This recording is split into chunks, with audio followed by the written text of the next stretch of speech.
নমস্কার সকলকে। আজকে কিছু কথা তোমাদের সঙ্গে শেয়ার করতে চাই। তোমরাই বলবে আমি কি কোনো ভুল করেছি। তো এই যে কুকুরগুলোকে দেখছো, এরা রোজ আমাদের বাড়িতে আসে খাওয়ার জন্য।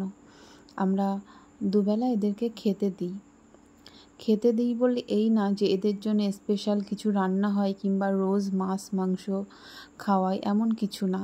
আমাদের যা খাই আমরা তার থেকেই একটু করে এদেরকে দিই, এরা তাতেই খুশি হয়ে যায়।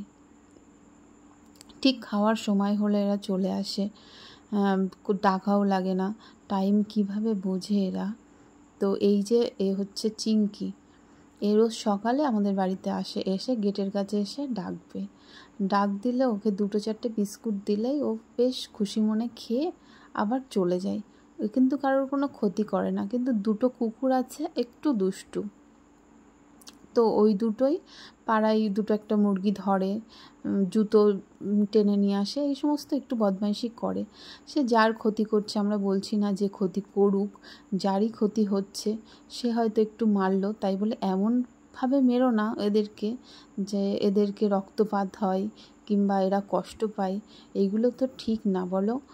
কারণ এদেরকে তো ডাক্তার দেখানোর জন্য কেউ নেই, কিংবা এরা ইনকাম করে কি এদের কষ্টটা কাউকে বলবে, কেউ বুঝবে, এমনও কেউ নেই। আমাদের দৈনন্দিন জীবনে আমরা রোজই কিছু না কিছু খাবার নষ্ট করি। সেই খাবারগুলো নষ্ট না করে যদি আমরা রোজ একটা একটা কুকুরকে খেতে দিই, তাহলে এদের পেটটাও ভরে। আর এরা তো পাড়ায় থাকা মানে পাড়াটা সুরক্ষিত থাকা, তাই না? চোর ডাকাত কোনো কিছুই তো পাড়ার মধ্যে আসতে পারে না।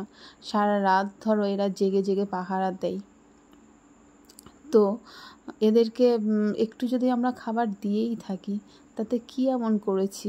খাবার দিই বলে সকলেই এরা কিছু করলে সকলেই এসে বলবে তোদের কুকুর এই করেছে ওই করেছে।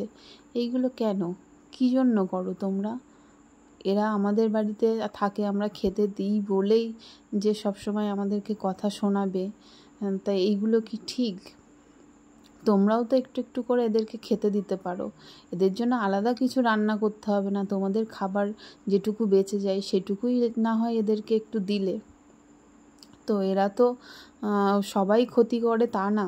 দুটো একটা বাচ্চা হয়তো একটু দুষ্টু হয়, মুরগি টুরগি ধরে, কিন্তু তাই বলে তো সবাই করে না এমন, বলো। এগুলো তো বুঝবে তোমরা।